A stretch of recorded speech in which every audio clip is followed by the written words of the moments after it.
of awakening and empowerment. Coming your way from Ethereum Mission International every Tuesday and Thursday from 7 p.m. straight down to 8:30 p.m. GMT. It is to help ourselves be awakened to the radical truth of who we truly are and then empower ourselves to that effect. It has been running, getting to 3 years now. And for the very ones who have been with us throughout the journey, I am very certain that they have been awakened to the radical truth that will help them to live a purposeful life and also live up to who they truly are. Today, the leader and founder of Ethereum Mission is here with us again to carry on with the art and science of silence.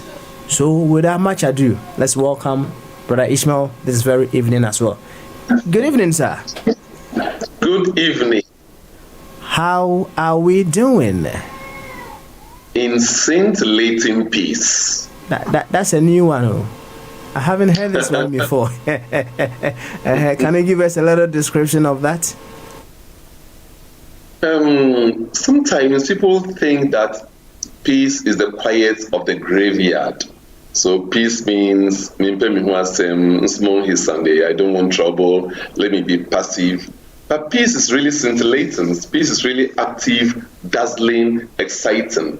Because peace is the activation and free expression of your innate potentials. If you don't define your potentials, you don't discover them, and you see others expressing theirs, you feel lost. You feel cheated. This will cause internal confusion, eventually giving rise to external confusions, conflicts, and wars. If you're able to identify your inner potentials, but you cannot freely express them, you feel choked, hemmed in, restricted, constricted. This again will cause internal confusion, leading to external confusions, conflicts, and wars. So when peace is really activated, your potentials are activated, and you are really blending your potentials, you find yourself in this scintillating space. You are dazzling with goodness. You are shining with the beauty of your own soul. That's the place I am. Wow. Wow. Wow. A very wonderful place, I can imagine. Before we go on to the topic for today, I know we're going to carry on with the art and science of silence. A friend of mine wants me to... The art and science of listening to God. Oh, good one. The art and science of listening to God. Good one. A friend of mine wants me to ask, why was the serpent referred to as wise? Why was the serpent referred to as wise? This person should have asked it of Jesus. Jesus, what do you mean by the serpent being wise? Now, when you go to ancient mythology, the serpent has always been known as very subtle. The way it will move, you will not even hear its sound. It can strike on its prey very silently. It knows also how to renew itself by renewing its skin from time to time. So the subtlety of the serpent is why it is used as a symbol of wisdom. And in medicine, you observe the medical symbol itself is a symbol of the serpent. So because of its subtlety in it winning its ways through, it can move and strike very hard without anybody hearing it.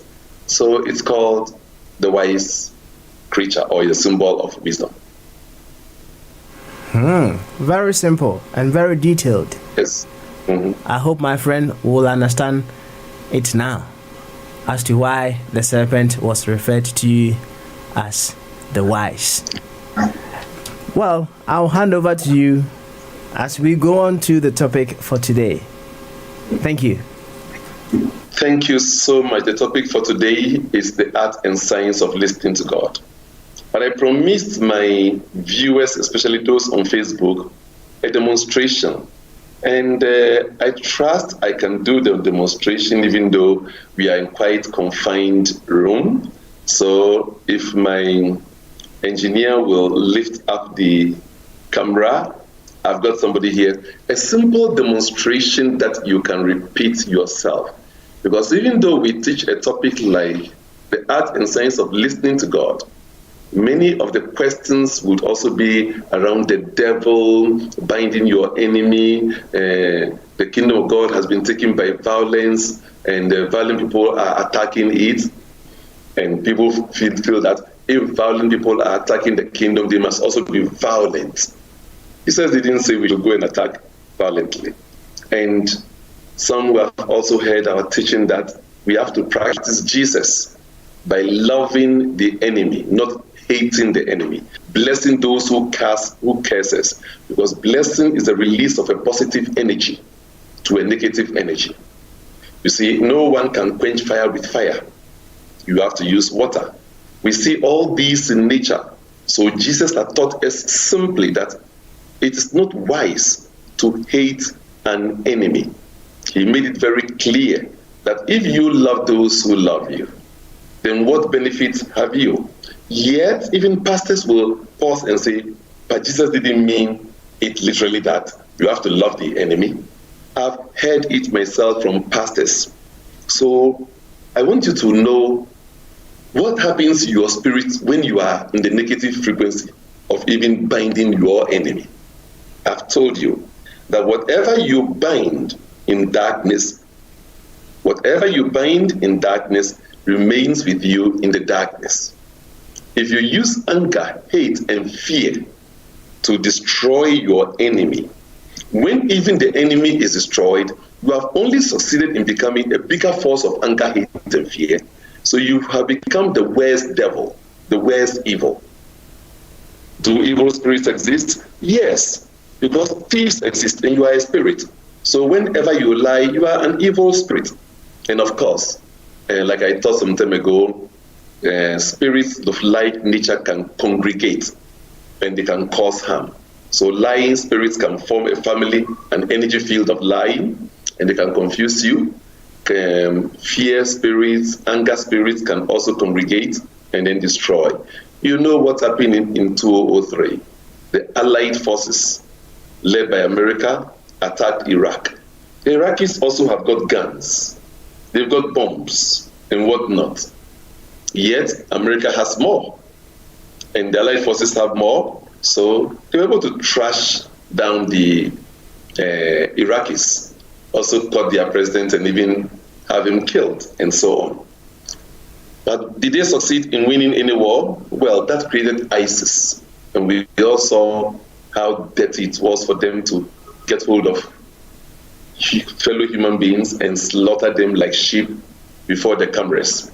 We watched this on Facebook, YouTube, whatever, it's been all over. So no war actually wins by fulfilling its objectives. No war achieves its objectives. No war. But when you use love, love always achieves its objective.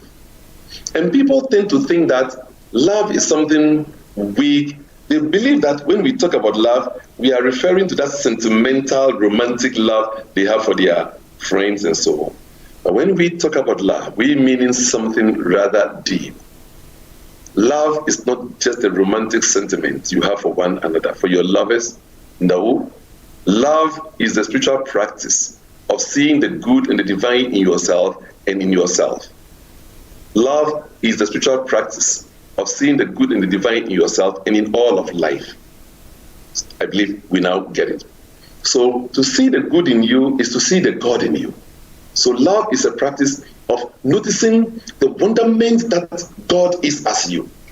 When you can observe the wonderment that life is as you, for you to be here, life has to make sure that it has created the air in abundance, and then the sunlight in abundance, water in abundance, earth to walk on in abundance. You must be very special for life to go to all of these extents just for you to be here. And if you can just discover how special you are to life, to God, you will love and adore you. That's what we mean by loving yourself. Yes, it will start also sometimes with your romantic love, but then it goes deeper and deeper and deeper. So love is a spiritual practice, it's a spiritual awakening. When you say, I love, you are in God. Bible says in John that when you love, then God lives in you and you live in God. So in love, you are in God. And when you are in God and God is here as you, can any power destroy God? I wonder how people could think that when you love is the weaker one. Love always achieves its objective. Because the force of love wants to do only two things: to do good and be a force of good. So when I release the energy of love from me to the enemy who is cursing me, one, the light energy of the love I'm releasing will dissolve the darkness of my enemy's anger, hate, and fear.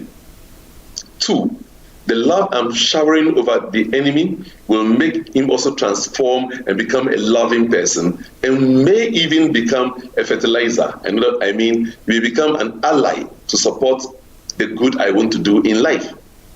So love always achieves its objective, but evil does not. Anger, hate, and fear, they do not. So I have with me here a gentleman, and I'd like us to conduct a very simple experiment, and I'd like you to observe it, and don't take my word for it. I'd love you to go out and test it on your friends, family members, so you see it, that this is the way spirituality works. Here in a mission, we are able to prove scientifically to you what is happening to you at spiritual levels. If you want a church for spiritual empowerment, that's a theory mission, the Jesus Christianity Church. We are not church Christians, so we don't follow everything in the church and of the church. Whatever in the church or of the church is of Jesus or of Jesus' persuasion, we follow it. So let's have a simple experiment to prove to you what happens to you when you are binding your enemies.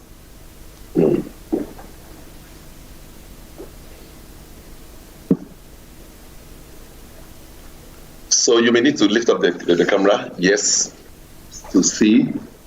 And I thought you would use the other camera so you wouldn't need to reset it. So I believe my viewers can see me. If you can stand here, let me face me this way. Is this okay? Can my viewers see me all right? Okay. Now I want this gentleman, he's very stout and can't get it here, so is this okay? Now, gentlemen, what I want you to do is this. I want you to resist. I'm using these two fingers to push you at the hip. Don't lean your body, stand still. But resist, so I'm not able to push you, right? So step one is that I'm testing his energy by pushing him. It looks like you're leaning, but this time, okay. Step two, I want you to say, I bind the devil. Let me even try this going forward. Let me try my whole woman. Because the man is very strong. God, wow, it's like steel. Okay. He happens to be at the people, when you're doing this in the church, somebody who is new. Right. So I want you to make a statement, I bind the devil. Say it with some anger. I bind the devil. Feel something that I said to you recently and say, I bind the devil. I bind the devil. I bind the devil. Now keep saying in your mind. Feel the same anger. And while saying it, I'm going to move and resist.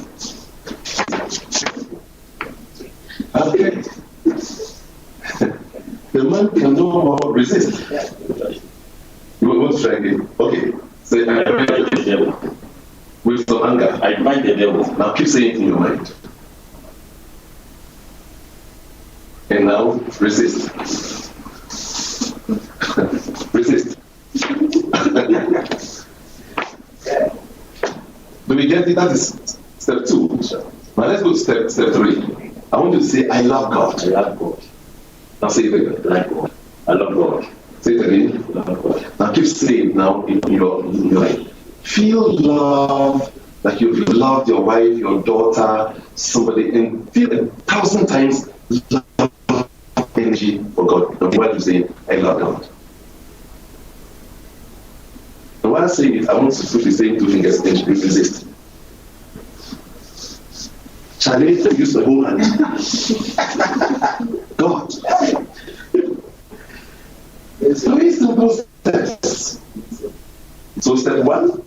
test the energy. And if I repeat it, I'll get the process again. And don't take my word, test it on many people.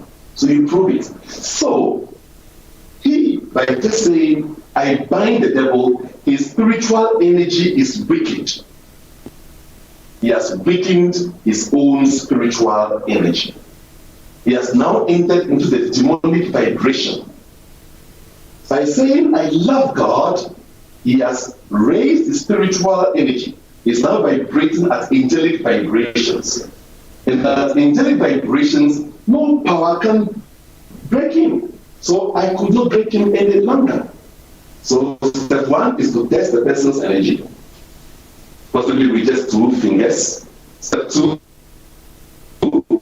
is now the person will be like, I bind the devil, or I hate my enemy. Or you can say, when you make church episode, look, let's try this one. Say, die by fire. Do it. Die. Okay, now stop trying to say it in your mind. Keep saying it in your mind. Let me test. Resist.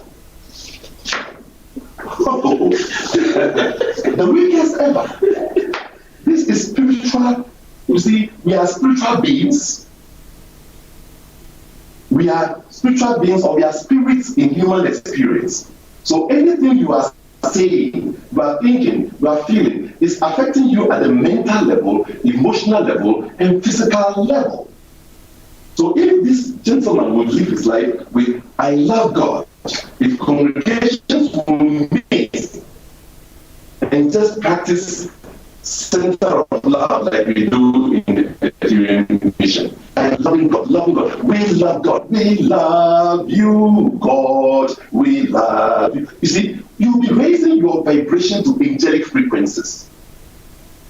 So by binding the devil, your creativity is reduced, your spiritual energy is reduced, your God connection is contaminated and reduced. You are actually disconnecting you from God. And by simply saying, I love God, your energy started rising again.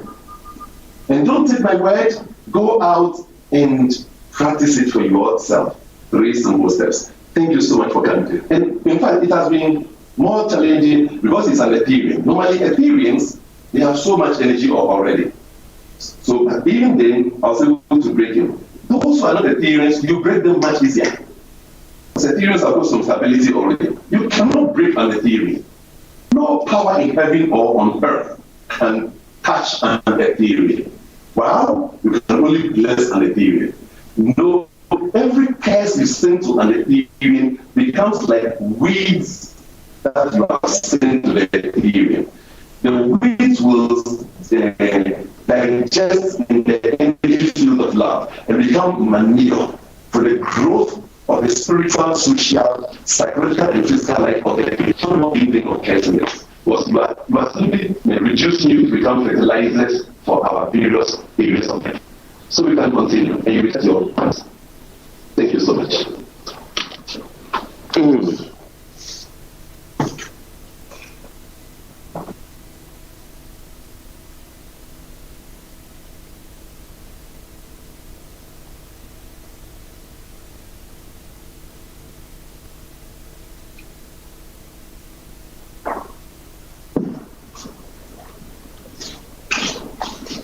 So, we continue with the topic. That is the art and science of listening to God. The art and science of listening to God. To live your life, go to church. Pray and pray and pray like a one-way street, and not being able to hear God's voice and knowing what God's answers or responses are for you is a waste of time. The first practice for you in every church must be to learn how to listen to God. Because prayer is not a one-way street of you going to instruct God what God must do for you. It's wedding time. God, I want red bag, red shoe. And don't let it rain. And please hurry up, because it's just 3 days to the time. That's not the way to live with God. In fact, if you will want to know how to pray to God, If you have 10 minutes for prayer, spend 1 minute in the prayer and 9 minutes listening.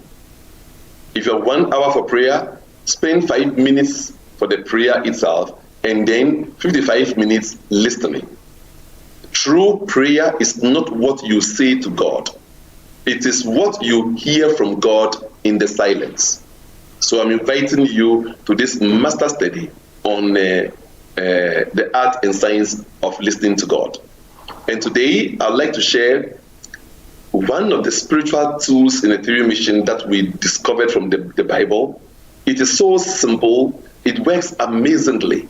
For those who do not hear God, or who say they have great difficulty in hearing God, this process is good for the novice as well as the advanced person. The evidence of the presence of God is intelligence. We see it even in ants. Break an ant hill, and you see the intelligence in the ant. And then you will know that the power you choose to call God takes care of this tiny thing as ants. So you are not too small for God to see. Again, when you observe the vastness of the universe, wow, our galaxy, the Milky Way galaxy alone, if you were traveling at the speed of 186,000 miles a second, from one end of the Milky Way galaxy to the other end, it will take you 100,000 years. And there are galaxies 4 or 5 times bigger than our galaxy. And there are over 100 billion galaxies in the universe. The power we choose to call God is filling all of these. So the universe is vast. Thus, you are not also too big for this power to take care of.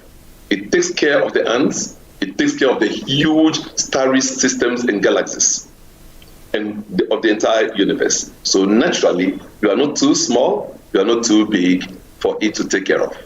And we also discovered that this power we choose to call God is very purposeful. You see, for you to go to God, Bible says you must know that God is, and He's a rewarder of those who diligently seek Him.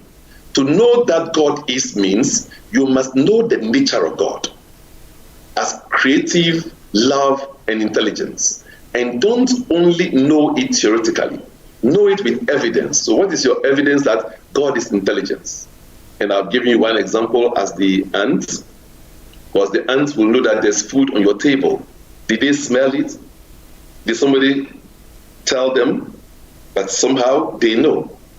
In other words, they are connected with the universe, so they were able to come to your table for those breadcrumbs.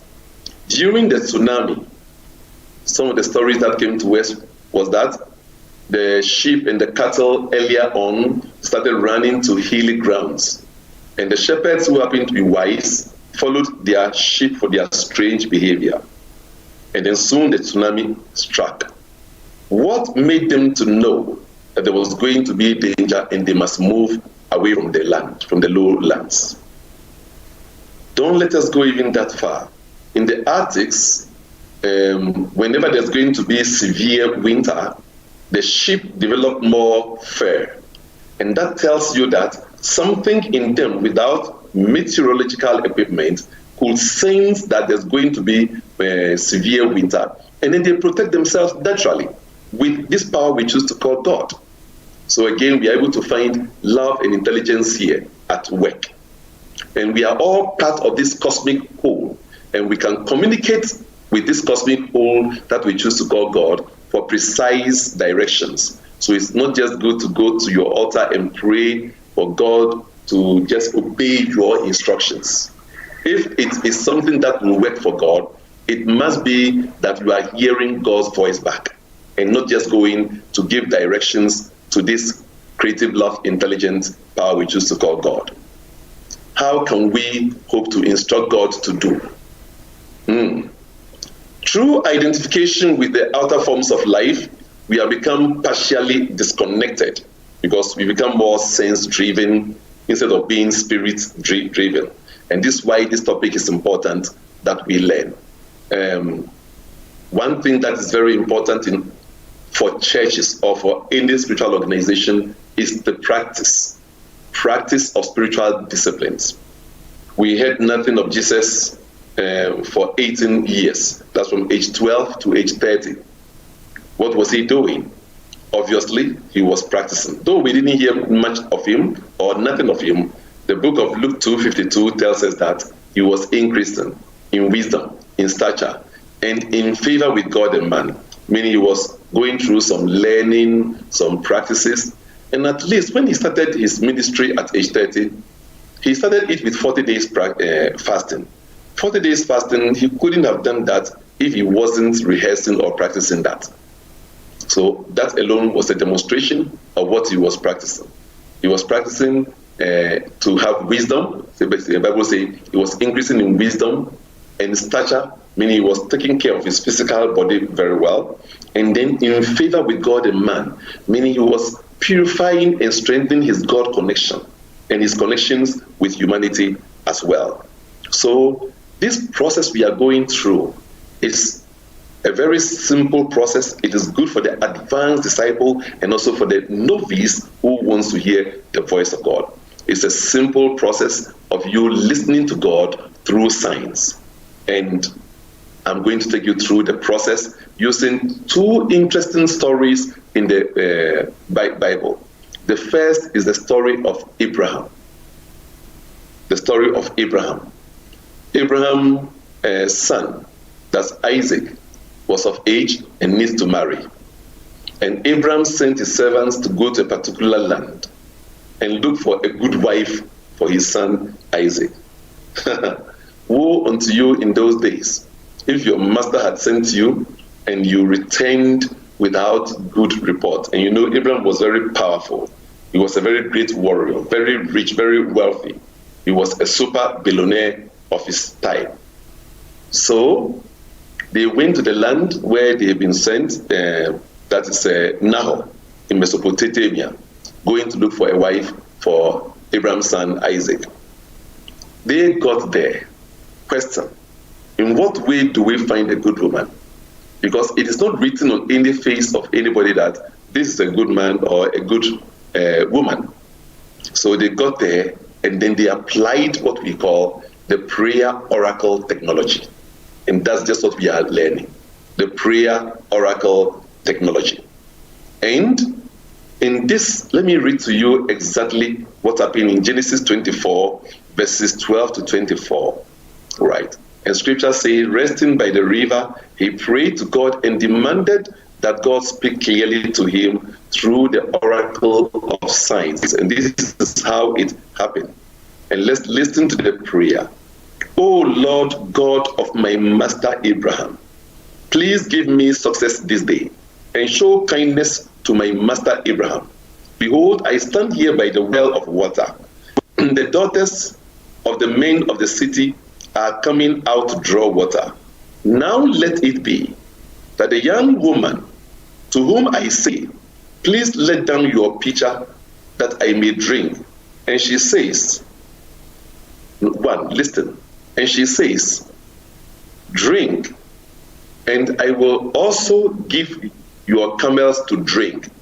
Let her be the one whom you have appointed for your servant Isaac. And by this I will know that you have shown kindness to my master. There were two precise requests here. He linked himself to his master Abraham and then prayed in and for the spirit of his master Abraham.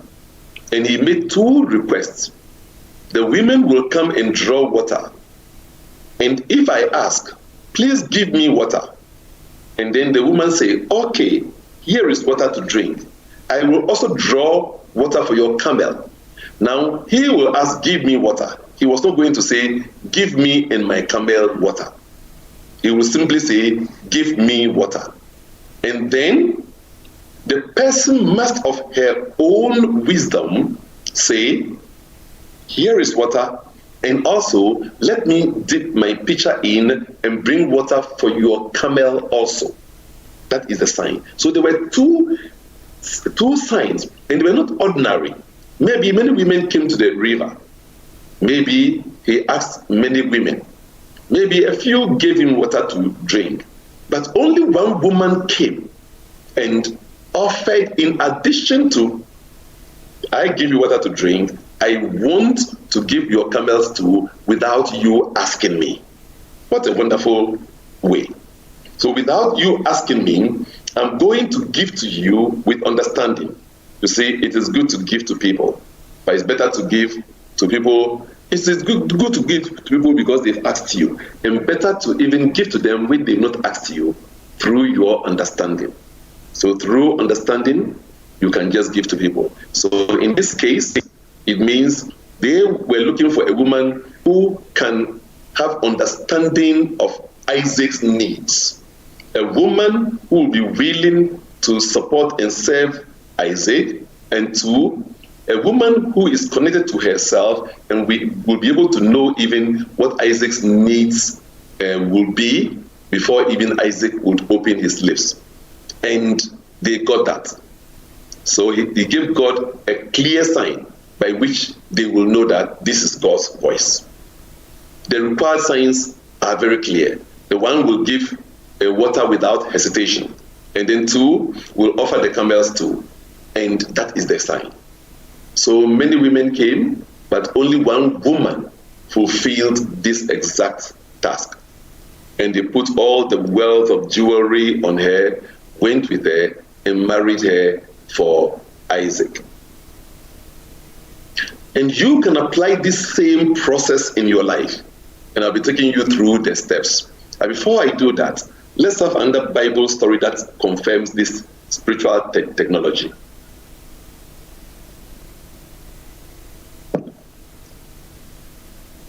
And that is the story of Gideon. The story of Gideon in Judges chapter 6. Maybe it would be ideal to read the whole story. The story goes that Israel was living with the Midianites. For about 7 years, they were being suppressed and oppressed. And when they even have their farm produce, they've planted, it gets to time for harvesting, the Midianites will come with their sheep and cattle and take all of their food. So Israel was living in poverty and degradation. And the story went that the angel of the Lord appeared unto Gideon and spoke unto him that with you, through you, I will save Israel. And the story is very interesting. When the angel greeted Gideon saying, the man of valor. And then Gideon instantly started complaining. Man of valor, who? Me? No. My parents, they come from the lowest part of the community. And my house is the least in that part where we come from. And I'm the least in my family. You see how he degraded himself? My family comes from the ghetto, the least noticeable part of the community. And in that community, my family is the least. And in my family, I am the least. So you see how sometimes we degrade ourselves or lower ourselves. That's a whole topic for itself. But then the angel of the Lord gave him a sign when Gideon brought him some food, and the angel used Gideon's rod to touch it, and then it started burning as fire. So Gideon realized that, yes, I've had the revelations of God. And he started listening more. Listening more, he received divine instruction to destroy Baal. That is the idols that the Midianites have created for everybody to worship. And when he did, and he was found out, they would want to kill him. So naturally, Israel was set against the Midianites and the Amalekites who were coming for their food and reducing them to nothing. Gideon, unprepared soldier, had to go to battle because he had heard the voice of an angel. If you heard the voice of angel, you should believe and just go ahead and do what the angel said. But this is something I need to read from the verse 36 to 40 of Judges chapter 6. So Gideon said to God, if you will save Israel by my hand, as you have said, look, I shall put a fleece of wool on the threshing floor. If there is dew on the fleece only, and it is dry all the ground, and it is dry on all the ground, then I shall know that you will save Israel by my hand, as you have said. And it was so. When he rose early in the morning and squeezed the fleece together, he wrung the dew out of the fleece a bowl full of water. So he's got a sign very clearly, God, I want this. Let me read on. Then Gideon said to God, do not be angry with me, but let me speak just once more. Let me test, I pray, just once more with the fleece. Let it now be dry only on the fleece, but on all ground let there be dew. And God did so that night. It was dry on the fleece only, but there was dew on all the ground. You see, I love the story very much because you and I go through that. Sometimes we get a clear message from God and then we doubt. But that did not also discourage Gideon. But that would be the third encounter with God in very openly. In the first encounter, Gideon met a person, and the person vanished after the food has been turned to fire. But this time, he was having revelations through his soul. He was having revelations through his soul. Now, in all the Judges book, when you are reading, if Gideon were to see the person talking to him face to face, it would have been a different story. Obviously, he was listening and hearing that voice of God within him, through his mind, through his feeling, through the spiritual laboratory of God in you, known as your mind. So, hearing it, he wanted to test further. So he tested, and he got the fleece of wool soaked with water, every place dry. The first one, then they said, God, not that I'm doubting you, but this time let the fleece of wool be dry and every place wet, and it happened. Here again, you observe that Gideon has used the oracle. In the oracle, he's got a sign from God that proves that, yes, you must go to the battle and you will win. When you are going to marriage, do you do oracle to hear what God's voice said to you? When you are going to your business, do you do the same? Because the business is a battle. When you are going to the hospital, do you even do the oracle? When you are even going to buy medicine, do you do the oracle? So in each of your spiritual, social, psychological, physical, and financial lives, when you are going to pursue any project, do you do oracle at least to hear God's voice? We have learned how to hear God's voice by the first method, and this is now the oracle method. So if you happen to be really closed in and you do not even hear God's voice, here is a way to hear God's voice when you do not hear God's voice. Use the prayer oracle technology, and that will open you. All right? So you can see the technology gives certain very clear, precise results. In the case of Abraham, there were two clear signs. So you're going to marry, or you are in relationship, and you can do the oracle whether that man or woman is the right person for you. But you see, don't do the oracle this way. Oh God, when I go to him today and we are romancing, I will ask him, do you love me? And if he says yes, then he's the one. You know that this is coming from your fear, and it is not a good oracle. In the two oracles, the request for the signs were not common signs that could happen. When you go to him and you are romancing and he's turned on and you say, do you love me? Yes, he will tell you about what he's feeling in between his groins. So that is the love he will speak of. And you have not gotten your answer. You were afraid of something, so you are afraid to set a clear sign. Sometimes you go to the man's house, you see some nightgown in his wardrobe. You ask him, whose nightgown is this? He says, my sister. Following week, my sister. Fourth week, my sister. Does the sister come to sleep there all the time? You were afraid to ask further, because when you know the truth, you know you don't want to know the truth so that you are hurt and to back off just because you wanted him. But when you are dealing with God, you must come from the place of, I am dealing with God. the ultimate reality, the cosmic reality, that which knows, the creative love intelligence of the entire universe. So you go with a very clean, clear heart. When you go with the fear, trying to trick God, you are tricking yourself. All right? So lift your vision above the ordinary human weaknesses and then relate with God as God. Notice God as God. So now here are the steps for you to really practice the prayer oracle technology. Now I've broken it down into steps, so it is very easy for you to practice the oracle technology and hear God's voice. So step 1, pray to enter into conscious communion with God. Experience the unity of humanity in God. And then you may say this several times. Here is an example. My Father, Mother God, and the God of all humanity, my source and the source of all humanity. As you say this, feel you in divine oneness with all humans on the planet, irrespective of their race, creed, or culture.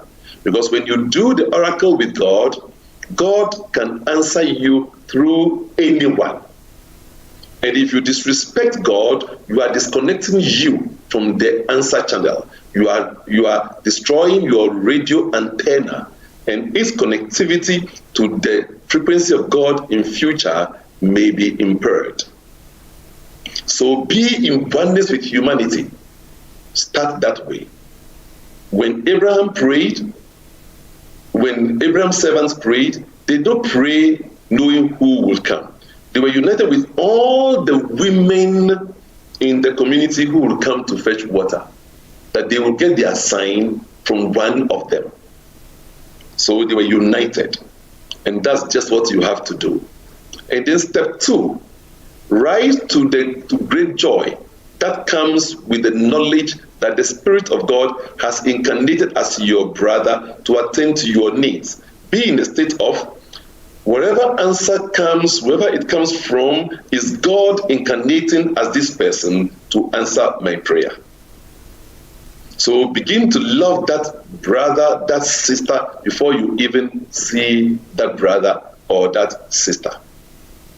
And then step 3, make clear your call concerning your need. For example, you may pray, God, show me the way to regain my health.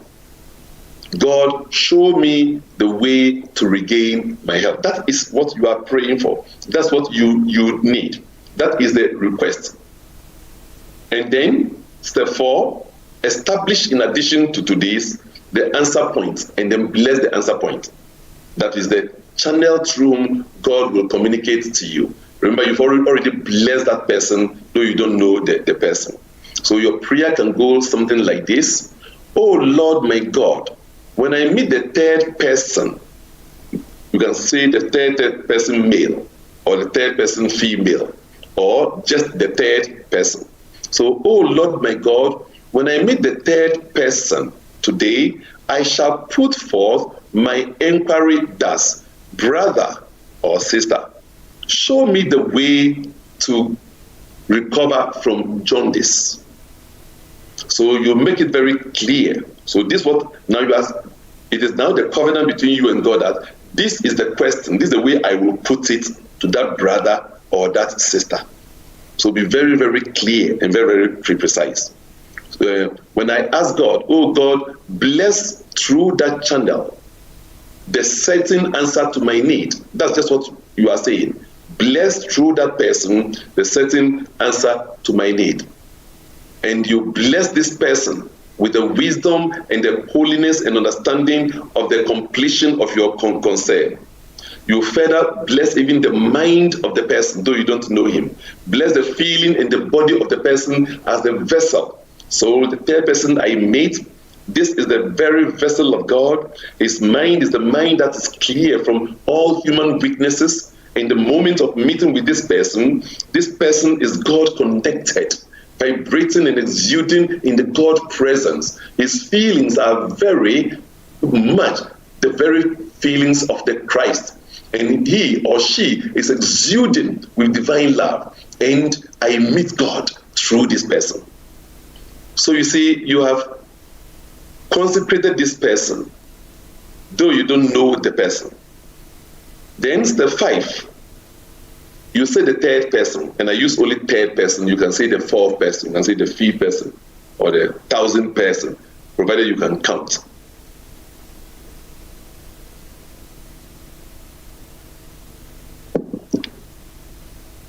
So number 5, now be attentive to that third person or that fourth person.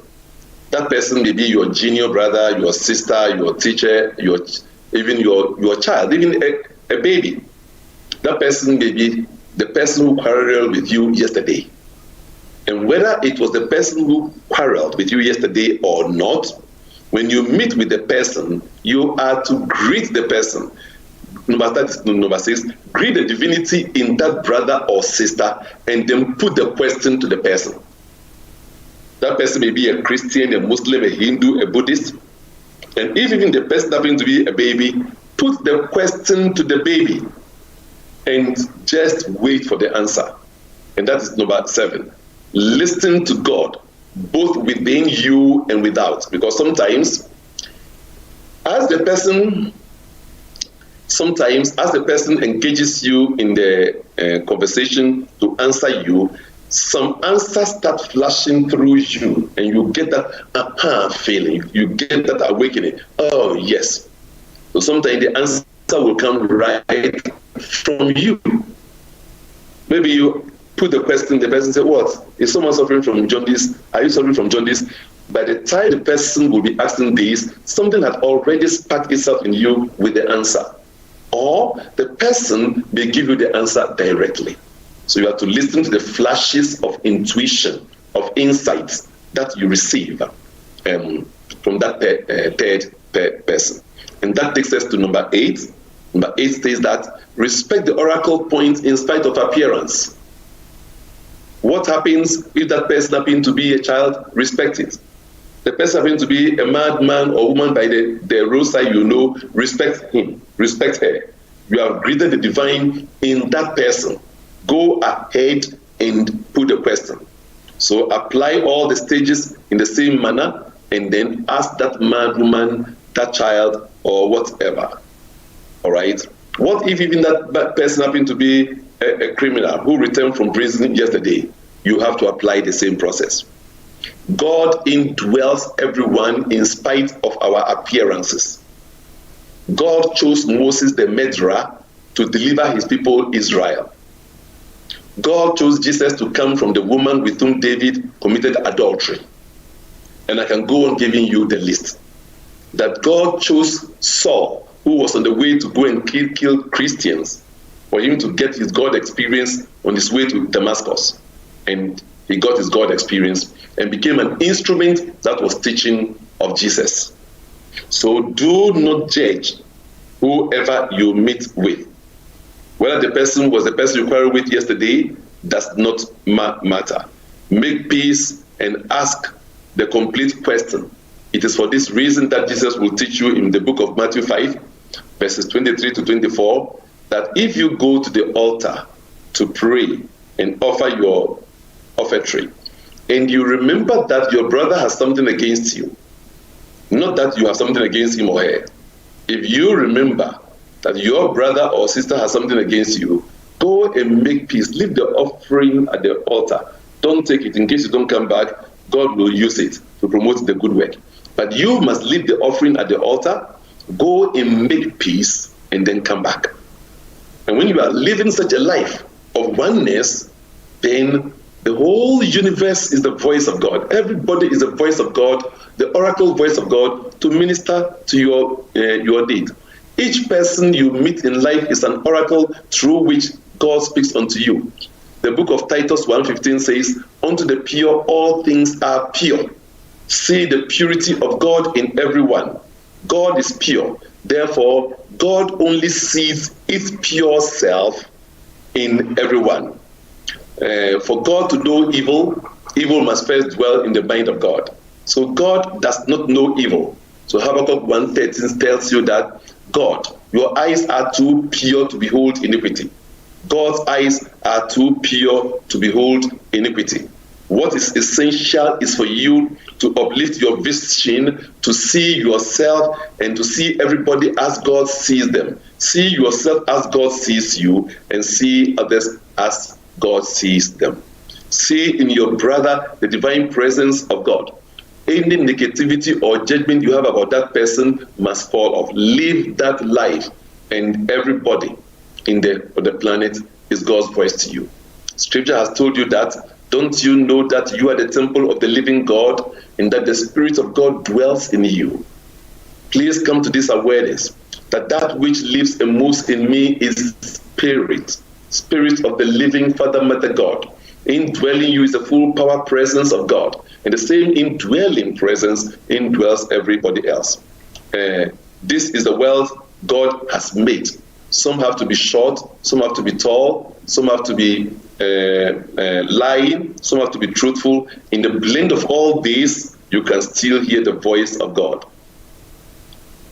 So whenever you live in the life of the Christ life is to live seeing the God in everybody. Whenever you live in the life of the Christ, then God is ministering to you through everyone. So live the life without judgment of opposites. Bible says that you must transcend and have single eye. Jesus said when the eyes are single and the body is full of light. When your eyes are double, you are in confusion. Eyes are single means you see only the power presence of God in all situations. I go through pain, and when I'm going through pain, I know that only God can model me to remodel me. I am being remodeled for the glorification of God. I do not see the pain, I see the glorification of God evolving itself out of my life. And when you practice this, you'll be hearing the voice of God from oracle, from signs. You can even choose that God speaks to you from the air you are breathing. And that is a deeper science that my disciples practice. So we use the counting beats. You can have counting beats, and then you choose that when I come to the 49th breath, whatever I hear is the voice of God. So you count up to 7, and then you pause. And then you make the prayer to God, the request again. Then you count under 7, 7, 7, 7, up to 7. That is 49. And then you pause. And whatever inquiry you are placed before God, whatever flashes in the mind is God's answer. And be sure to record it and attend to it. Within a short time, you will realize that you are able to know your inner signs. Whenever God's voice comes to you, there is some inner color, some inner fragrance, some inner sound, taste, or texture. Everybody's inner signs is different, so you need to discover yours. So in summary, acknowledge the love, wisdom, and the power of God. If, for example, the request will be for love, acknowledge God as the love and describe that love fully. We're going to ask a love question. We'll describe God of love. The God I know is the God of love, the love that I see in the bower beds that know how to choose their right mate. Because you are going to make a prayer concerning you having a right mate. And you can check the life of the bower bed. The female will go and choose, but all the males will decorate their nest with some colors. And the female will move from one nest to the other till it can feel the vibration of the particular nest colors that resonates with it. Then they pair up as man and wife, if I will use that. They pair up as partners in relationship. So if you're going to ask God for wealth, describe life. Life is very rich. Life is opulent. There is the air you are breathing is abundant. There's abundance, there's abundance, there's abundance of air, of water. There is money flowing in the waters right now and flowing in the air I'm breathing right now. And God is this intelligence that is here as the air, as the waters, and as the money in the air, in the waters. Now when I drink water, I'm feeling the presence of God's wealth. When I breathe the air, I'm feeling the presence of God's wealth. So whatever the prayer is going to be, let that be also the prayer. Establish the oracle sign. The oracle sign must be very clear. In the case of Abraham, servants, they made it clear that the woman who we shall ask for water, and she will offer the water without hesitation. And then 2, without us asking, she will also offer our camel as well. So there were 2 clear signs. Gideon also looked for 2 signs. He got the first response, maybe it was my mind. Maybe it was the weather. We come to this place because God speaks to you through your mind. God speaks to you through the weather. So in this case, Gideon was doubting that though I've seen the sign, is this sign the sign of God? That's why he had to go a second time. So get it clear that God can speak to you through your mind, through even the weather. And that's why he wasn't very sure, and he had to go for it a second time. So a lady wanting to know if the man will marry, you won't go and say, if I ask him, do you love me? Or if I ask her, do you love me? And she said yes, then that is true. Then it means she's the woman for me, or he's the man for me. The possibility of the man saying yes when he's turned on is very, very high. Or the possibility of him saying yes in this circumstance. He's been going out with you for 3 months. To say no, even if he wanted to say no, he'll be thinking, that will hurt her. Let me just say yes. So you will say yes. And you know that the truth that you have not put up a good oracle. We're going to have the phone lines open, so you will call in with your questions. This is Ethereum Mission, the Church for Spiritual Empowerment. In Ghana, we are located in Accra, that is Sakaman South Odoko, next to the Goyle filling station. I welcome you this and every Sunday to study with us. This is practical spirituality. That's what we do. Our church services will start from 8:30 for 30 minutes meditation. Then we enter into metaphysics studies. Metaphysics is the spiritual understanding of the scripture and of life. So everything I'm teaching you now, you're getting it from the scripture. But we just don't read the Bible. You'll be wondering, same Bible, yes. But now I'm teaching you the mystery, the secret behind it. What the ordinary person will say, the occult lessons behind it, the secret lessons behind it. This is what we may describe as occult lessons or secret lessons behind what you are reading.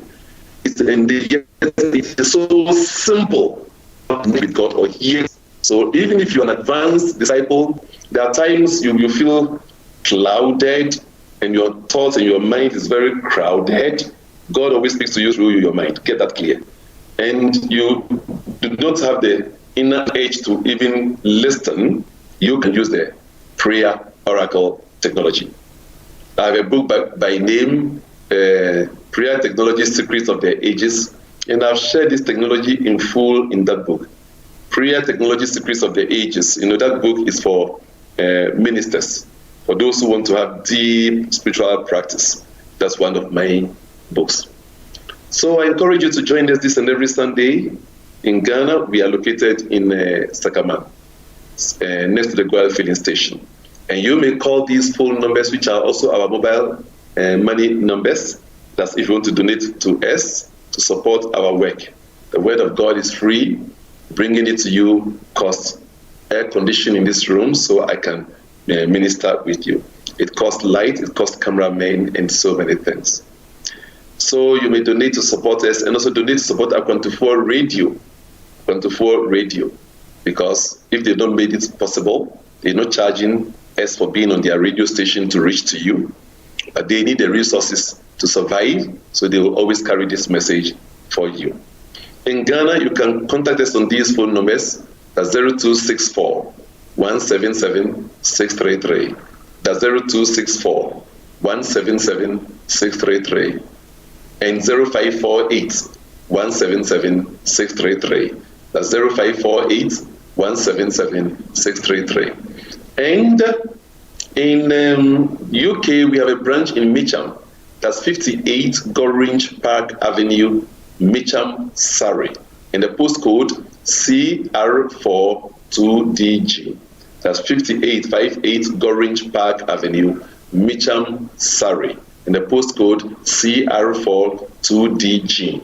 And the phone number there is 020-8646-6129. That's 020-8646-6129. His Grace Blessing, early June, I will be there. So start fellowshipping with them, start learning this, ask your questions so somebody can support your spiritual evolution.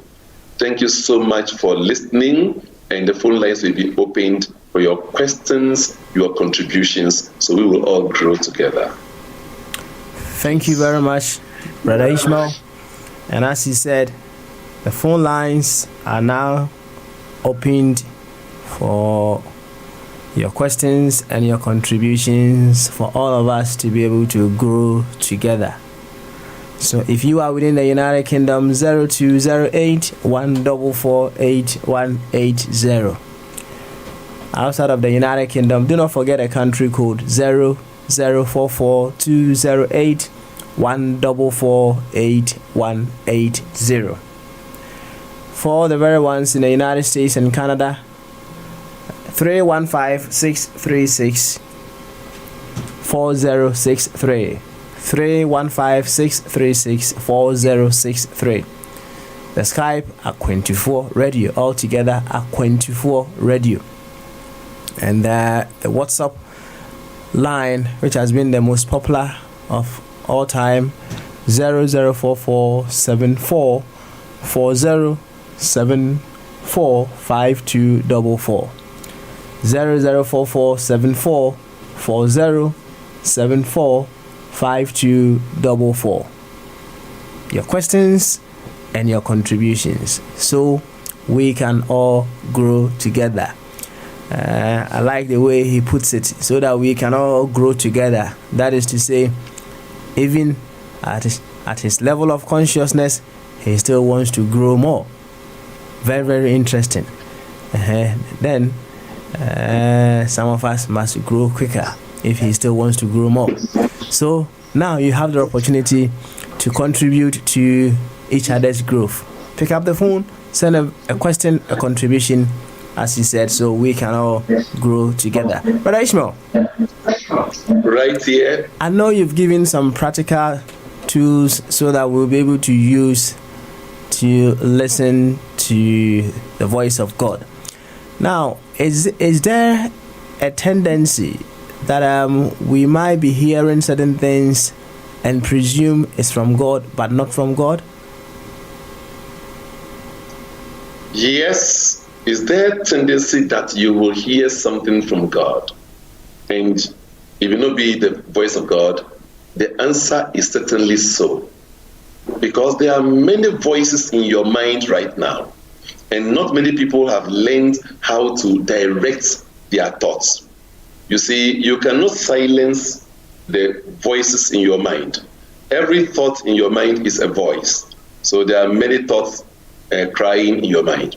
And not many people have gone through mental discipline to know how to silence. But you cannot quench the thoughts in your mind. The mind, like the ocean, must give out thoughts. The ocean cannot help itself but to bring out waves. And the mind cannot help itself but to bring out thoughts. But there are ways in which you direct the thinking of the mind to the God frequency. So the processes we have shared are processes that helps you to tune your mind to the God frequency. So you no more hearing the God voice plus some noise. You know the olden day radio. You tune to a station, and then you are hearing from that station and 4 other stations. Sometimes you need to slap it a little bit before it starts picking your ideal station for you. So some minds are like that. And in fact, many people are that way. Check yourself when you go to pray. Sometimes, just as you are praying, then your mind switches to something else. So other thoughts are coming in. That's why if you realize that, okay, I'm not sure that the information coming to my mind is the voice of God, you can use the oracle technology. Because with the oracle, there is a sign. You set a clear sign, and the sign tells you that, oh, now this is the voice of God. You see, we have a lot of judgments in our minds. So sometimes when even we hear the voice of God, we are also doubting. Then that doubt starts interfering with the next voice of God. When you use the oracle technology, that's the prayer oracle technology, the person who is going to answer you doesn't know you, doesn't even know that you have made this covenant with God earlier on. So it makes you be open to the person in total transparency. Thus, you get to know that this is the voice of God. And if you choose, you can say that the third person I will meet, I'll ask, and the seventh person. And you'll be surprised that the third and the seventh person will give you the same answer, or the third person will speak in part, and the seventh person you meet will complete it. So that's why the oracle comes in, to help you be settled. That this one, I asked God and I got the clear sign. All right. Thank you very much for that very wonderful explanation. Well, I'm looking at the questions that I have here. Many people are having a very challenging moment understanding some of the teachings of Ethereum mission. So I'll put out a few questions and then see how you'll be able to get around it. This one is from Pastor Khan. Pastor Khan. In one of your messages on Crystal TV, you said anger is good. Now you are saying anger is bad. Are you not confused? In one of your messages on Crystal TV, you said anger is good. Now you are saying anger is bad. Are you not confused? Pastor Khan. And this one is from Lydia. Lydia is saying, I will grant you a one-on-one debate session with another pastor and see if you can debate this devil argument that you keep making. Have you encountered serious challenges in life before? Just as God is working, so is Satan at work. Satan is happy that you don't believe that he is alive. Please stop this teaching, else Satan will destroy your church. Well, then Satan is a bit too slow, because it's been more than 40 years. What is he waiting for? He should be quickly in doing what you are suggesting. Adisi in Kumasi is also asking, haven't you heard the testimonies of former occultists, witches, satanists, and the like about how they used to destroy others until the saving power of Jesus Christ redeemed them? A clear example is Ike Nathan Uzoma, who used to be an occult grandmaster, but is now in Christ. Read his testimonies and you will see that Satan is very, very, very real. Adisi, over to you, Brother Ishmael. So you see, when I started, though the topic is on the art and science of listening to God, I realized that the questions are bordering on Satan and so on. I have never at any time said that there is no evil. This is our teaching. The devil as an entity created by God who is fighting God does not exist. That is our teaching. There is evil walking the face of the earth. And if you dare say, there is devil walking the face of the earth. His name is called human. You. You are that devil. Who created atomic bomb, nuclear bombs? You, from your fear, from your hate, from your anger. You are able to create anything. Have I not heard of occultists, people destroying? I've shared clearly that yes, you can use your anger, hate, and fear to destroy your enemy. And today, the occultists who are doing that most are the churches, because they gather and they curse their enemies with anger, hate, and fear. Die, die, die by fire. The blood of Jesus is here. Use it as fire to burn your enemies, destroy them, and so on. Now, and Lydia said she would love to see me one-on-one debate with a pastor. I've had that encounter before years ago, and I even have that video. And at the end of that discussion, it's not right for me to betray another man of God, but if you could come to my office, I can show you the video to watch. And at the end of it, you know what? This man of God said, well, the truth is that the devil doesn't exist, but for the faith of the people, they are not that mature. I mean, I'm paraphrasing. He said something to this effect, that the devil really doesn't exist, but for the sake of the faith of the people. Meaning many of your pastors know the truth I'm teaching. But because of your ignorance, they don't want to tell you the whole truth, because when they put fear in you, then they get you to follow them. I don't put fear in people. Now, let's settle this once and for all. Even if you believe there is God, and you believe there is Satan, why don't you make it an easy journey for you by focusing only on God? Because the Bible says, thou wouldst keep him in perfect peace, whose mind is stayed on thee, because he trusted in thee. Trust in God and put your mind only on God. No matter what is happening to you, simply be in the state of, it is God, it can only be God, and only God can happen to me. Though Jesus went to the cross, he never blamed a devil. He attributed everything to God. Pilate said unto him, don't you know I have power to destroy you and power to set you free? That was the time Jesus spoke. No, Pilate, you have no power at all against me. Small size you don't have. Big size you don't have. Medium size you don't have. Any size you don't have at all against me. Except it were given to you from above. Only God can make it happen. My suffering, my pain, only God can make it happen. So do what the Bible says. That even if you believe there's God and there's the devil, why don't you choose the easier path so that you just focus on God, on the love of God?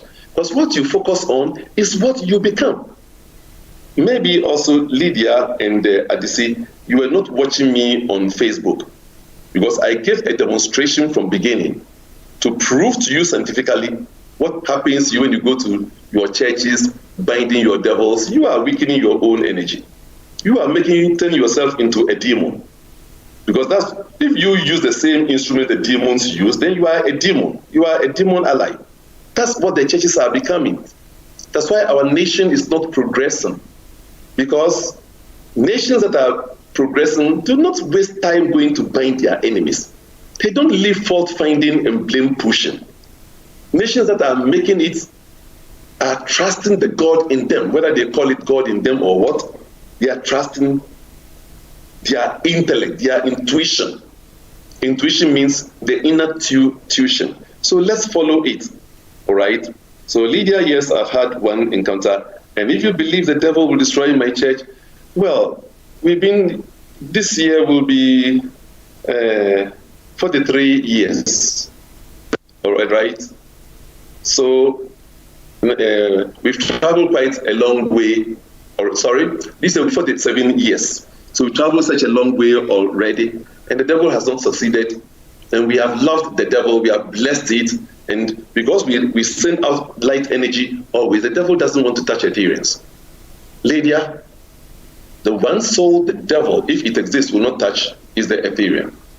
We understand how the mind and the feelings can be used to hate one another in witchcraft. We understand that. And we know it is real. We know it can happen. But it happens only to those who are in that lower frequency. When you are vibrating and exuding with the love energy of God, you can't attract that. If your radio is not tuned to Joy FM, you won't receive the broadcast of Joy FM.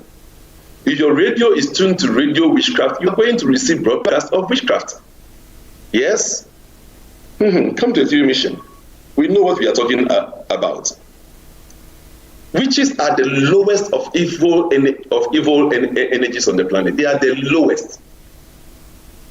You see, the same way that we have thieves and murderers, and then we have mafia, which are very stronger gang or team. We have the same in spirit world, where evil forces can congregate to form a mafia consciousness of evil, and they are very, very strong. And I want to tell you that we have encountered such, and we just dissolve them with blessing. We dissolve them with blessing. So they are blessed, so that they can transform and become good. We know what we talk about. But you can't touch an Ethereum. We are indestructible. And then Khan, I really appreciate you watching the program on Crystal TV, and I encourage all of you in Ghana, please watch my program. I'm there 5 times a week, Monday to Thursday at 7 a.m. And then Thursday, 5:30, there's another special program for you. So 5 times in a week, twice on Thursday, and then Monday, Tuesday, Wednesday, twice on Thursday, so that you can really continue to learn with me. So I'm really happy you really discovered the secret teaching of anger, how to use anger. When I said anger is good. But this is where sometimes you have to listen to it from the context and from what I taught. I've taught many things about the power of anger. That's you employing anger to work for you, instead of you becoming a slave to anger. When you go binding your enemies, you are a slave to anger. I've said, for example, that for anger, many state policies would not have changed. And that anger is natural. That even babies in their cribs demonstrate anger. So the baby, when he poo-poos or wheezes on himself, will be crying. That is the demonstration of anger. Start kicking their legs, demonstration of anger. And said, anger as a force is like electricity. It's neither good nor bad. If you use it to hurt people, it is bad. But you can also use the same anger to create your desires. I give one example. If my wife has done something that is upsetting me and I'm angry, I need to ask me, what do I want to experience instead of this anger? I want my wife to be punctual. She's late, that's why I'm angry. So now you enter into that anger, and that anger you evoke. You evoke the spirit of promptness to incarnate in your wife. In this way, you have used anger as energy to bring out the good. This is where you have turned the weeds into manure. So you get the teaching. You can turn the weeds into manure. And you can also leave the weeds and they can choke your plants and you won't get a good harvest. So when you come to high spiritual teaching, and I believe you listen to one of them on my television program, we teach you now that nothing that God created is evil, including even the anger, hate and fear. But it is the use you put to them. And there's a nobler way of using them. And when you use them, they will no more use you. This is what one may describe as holy indignation, where you are using the anger to turn the negativity into positive energy. You are using the electricity to light your home, not to electrocute other people. So there's no confusion here. We are very clear and we know our teaching. And this will tell you, Khan, and all listeners, that we are very deep when it comes to practical spirituality. We know what we teach, and we've proven it beyond doubt that this is what it is. And I trust I've helped all the 3 questioners. But unfortunately, maybe some of you did not watch me on the Facebook, because I gave demonstration, 3-step demonstration that proves to you how by binding your devils and enemies, you are destroying your own power. And how by just stepping into God's love, your energy increases. If you've not watched it, I will encourage you after the show, go watch it and invite your friends to watch the beginning part of this program. Thank you. Thank you very much, Brother Ishmael. I have 3 questions here. I'll put them all together, and then when you address them, we can round up nicely. Caesar is asking, what are some of biblical examples that will buttress your customized definition of love? What are some of biblical examples that will buttress your practical definition of love? And then we have, wow, no wonder he says he's an anonymous questioner. What is the effect of marijuana on listening? Help me to break free from this habit. That's my question. What is the effect of marijuana on listening. Help me to break free from this habit. That's my question. It's an anonymous questioner. And the last one is, where is the solution in us? If there is solution in us, why are people suffering? Show me how to get my solutions that are already in me. Mensa Kumi, also via our WhatsApp line. Where is the solution in us? If there is solution in us, why are people suffering? Show me how to get my solution that are already in me. Over to you, Brother Ishmael. Thank you very much. First, where are solutions in us? I will encourage you, if you are in Ghana, join us this very Sunday, because interestingly, my topic for the coming Sunday is Cosmic Divine Solution. You go through school all the way to your PhD. Everything you are experiencing in life, every invention has come from your mind. And every invention was answering a question. And the question was seeking some solution to some pain or difficulty. So pain, difficulty brings out question that bears solution.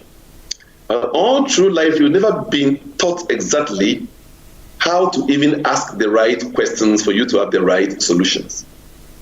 It is not possible, I'm sorry, to teach you the whole science of solution, creative solution, in these last few seconds.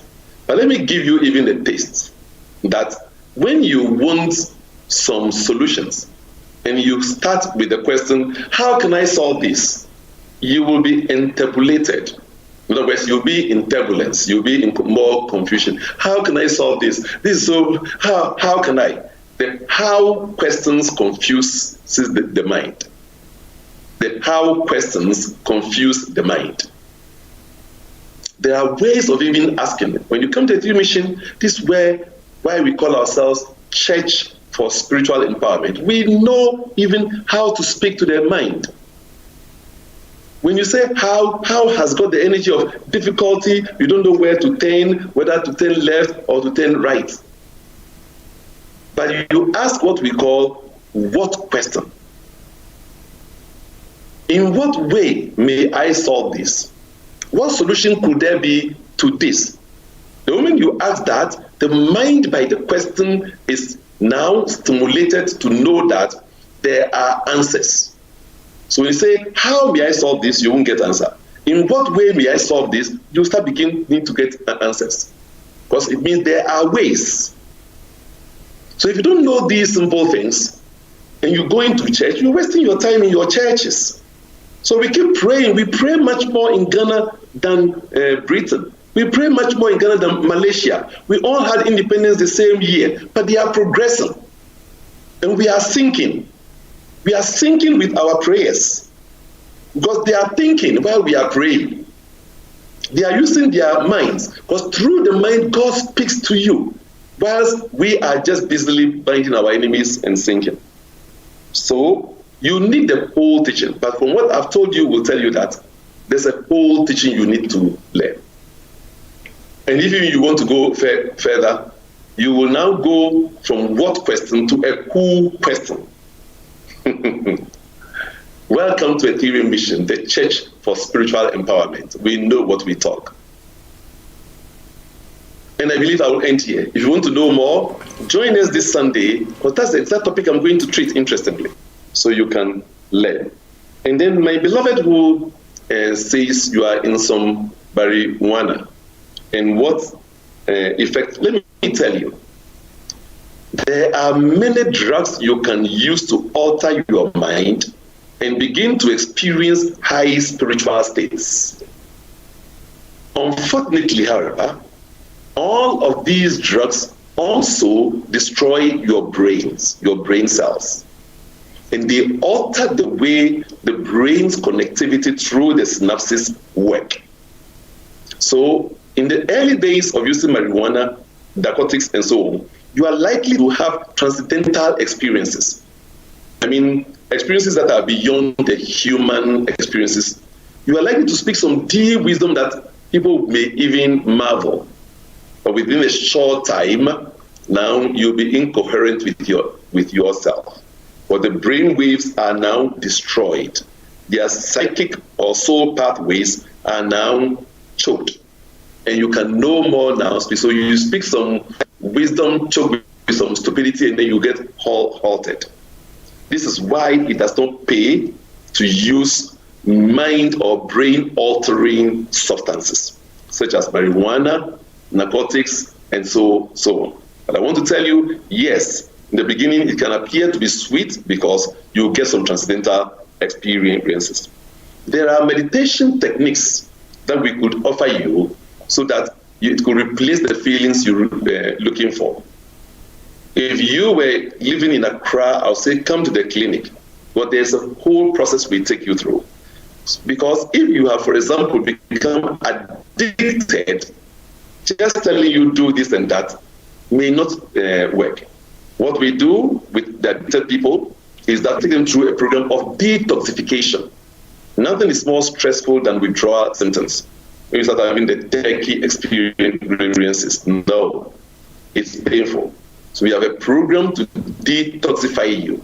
And then I'll tell you plainly, instead of the marijuana, for a period, we'll give you something else to smoke, which is not addictive, but will give you the same experience. And then slowly wean you off the marijuana and that.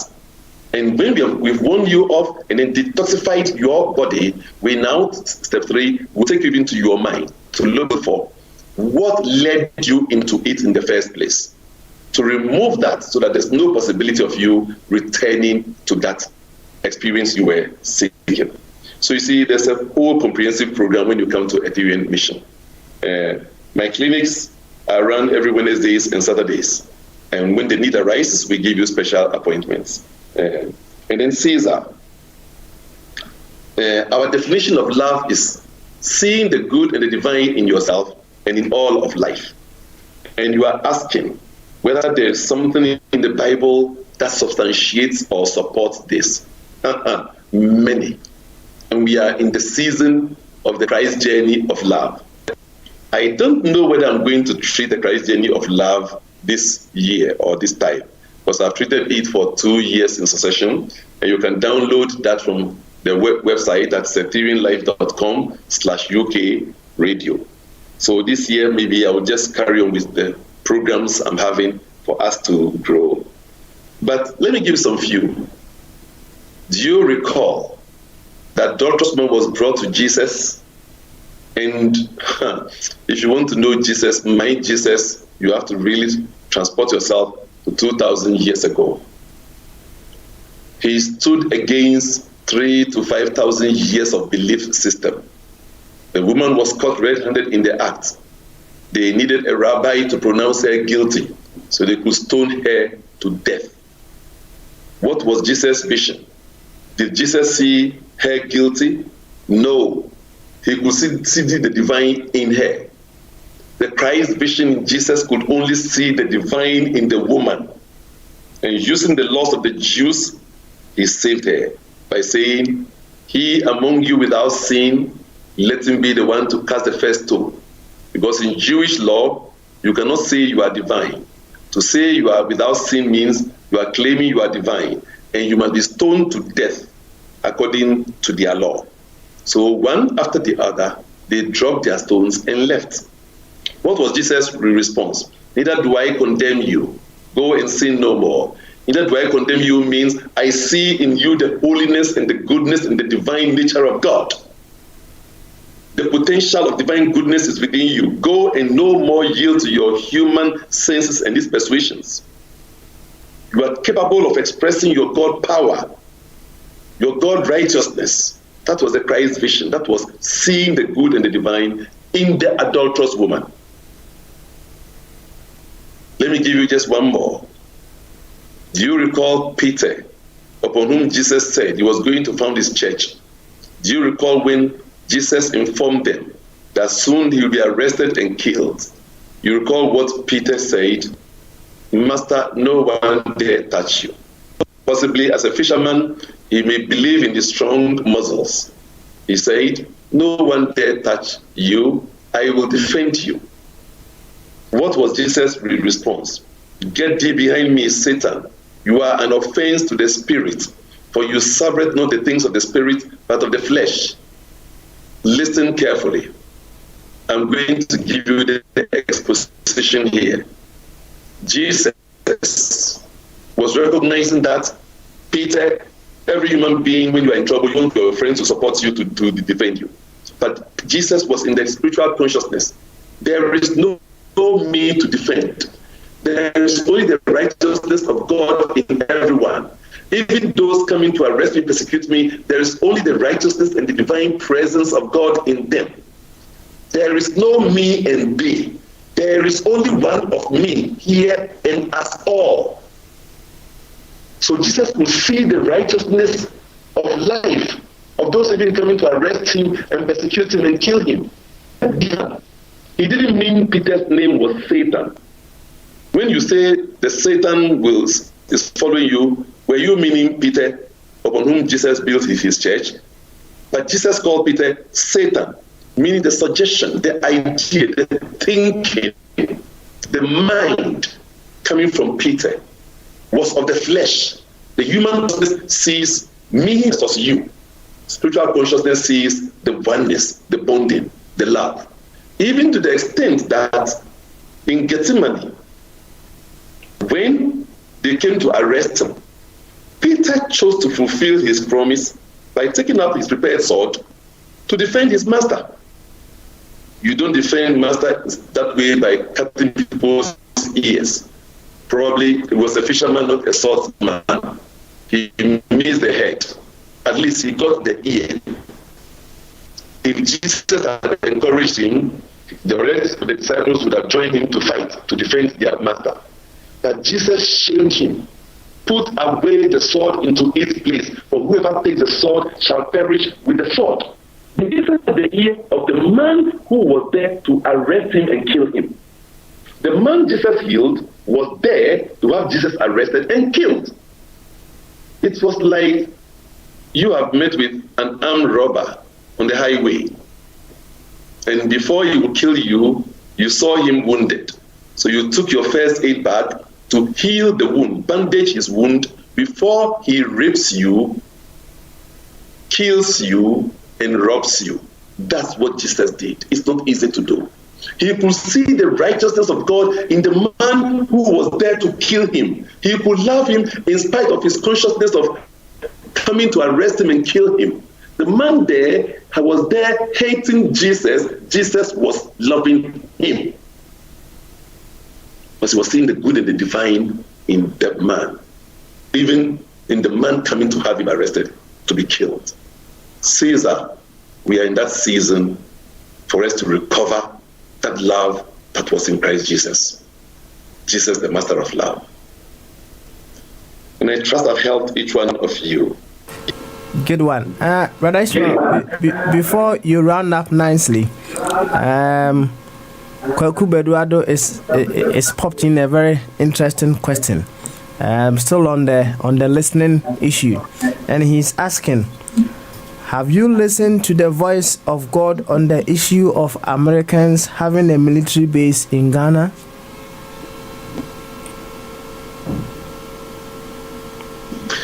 Yes. There is no America, there is no me, there is only God. So whether they have military base or they have nuclear base in Ghana, I am based in God. Where I am based is what is important, not what comes to base itself in Ghana. I'm not part of the fear and the human pettiness. Where is your consciousness? When they tell you the economy is failing, you can choose to go with it and fail. When they plant the fear, you can choose to go with it. I've heard the voice of God, and the voice of God tells me for me to be anchored in my God base.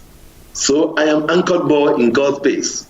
So that yea, though I walk through the valleys of the shadows of death, there's no evil for me to fear, because I am the light in the valleys of the shadows of death. Thank you for the question. In whatever mind with which you asked it, I believe you got the right answer. So don't anchor yourself in the appearance. Anchor yourself in God's base. And this is a theory mission, the Church for Spiritual Empowerment. I welcome you this and every Sunday to join us study scripture in life. It is not enough for pastor to do something for you. The power is in you. What abilities and abilities are, they belong to me. People say I do miracles. They say I do wonders. They say I'm wise. I say I'm none of these. I only know how to connect to the power that is, and the power does it through me. And so long as I'm connected to it, I am alive in it. Please come and be alive in God. For I am here that you will have life and have it more abundantly. Join us this and every Sunday in our headquarters here in Ghana. We are located in Sakaban, South Odoko, next to the Goyle Filling Station. We also have a branch in Takoradi in the Ananji Estates. Our signboard is there. So please, if you are in Takoradi, a Theory Mission branch is there. Join them. And His grace blessing, I trust by the end of April or early May, we're going to open the Kumasi branch. You'll hear the details about it probably from next week when everything is settled. So those of you in Kumasi, a Theory Mission is now coming close to you. Caesar, I know you are in Kumasi, so tell your family and friends that a Theory Mission is coming to you, and the Theory Mission branch is going to be opened. For the number of years you've been with me, Caesar, who knows you are going to be the minister of the Kumasi branch. I love you. Good one. So join us, and if you are in UK, we have a branch in UK, that is 58 Goringe Park Avenue in Mitcham, Surrey. The postcode is CR42DG. And the phone numbers in Ghana are 0264 177 633 and 0548 177 633. So it's very easy to know 177 633. And if you are in London, the number is 020 8646 6129. That's 020 8646 6129. You can follow me on Facebook on Ishmael Tete or a Theory Mission International. Also on Conscious Humanity, we have Center of Love, and more importantly, follow me on World Peace in Our Lifetime. And I encourage you to download the Peace Manual and start studying how you can experience peace in your world. We are all on the planet. We are all on this one planet. Yet each person is in his or her own world. When you have world peace, peace in your world, by reference of numbers, we have collective world peace. So join us by downloading the Peace Manual and signing the Peace Manual, that if we will have vision for world peace, and if we will create character for world peace, and school our senses to embrace abundance and to embrace oneness, we have world peace with us. You may sign that. Thank you so much. It's been a joy being with you, and I encourage you to join us. We also have a midweek service on Wednesdays in all of our branches. So join the midweek service at 7 p.m. in Ghana and 8 p.m. in UK. Thank you once again, and peace be your life. Thank you very much, Brother Ishmael.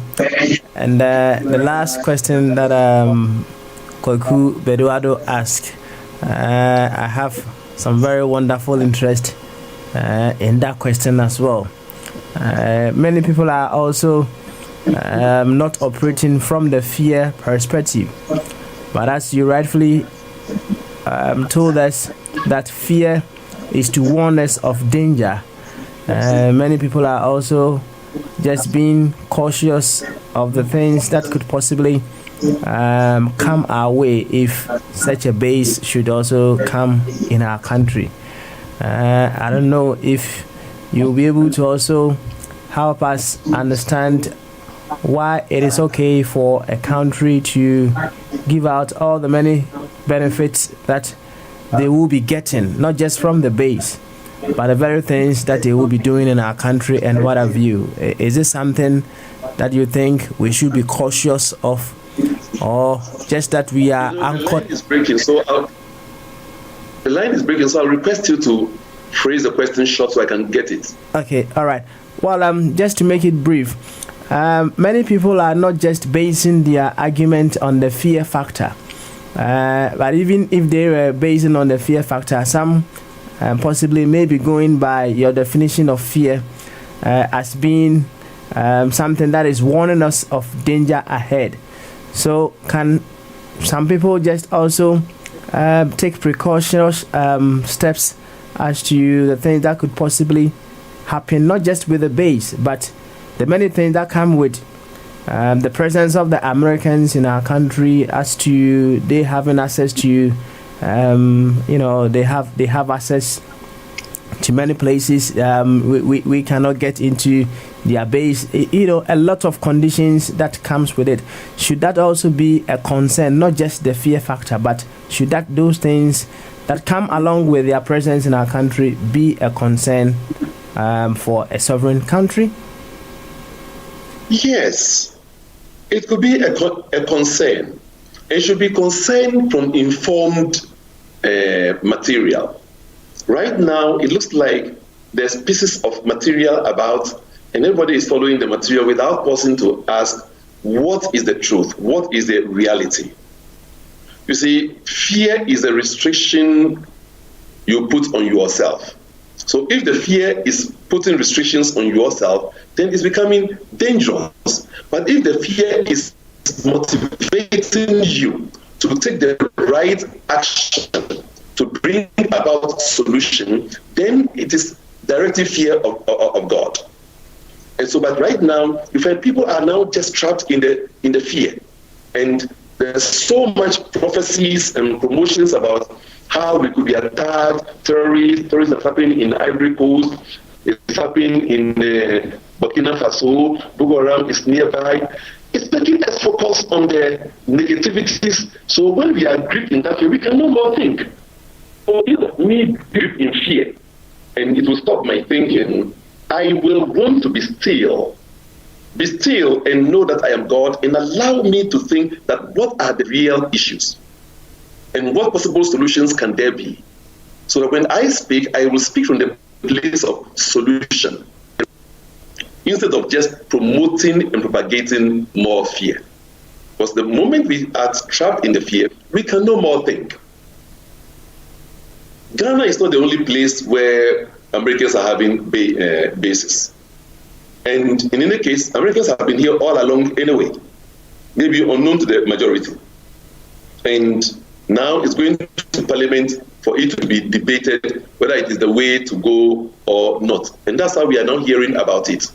Question: why have we not heard about it all along?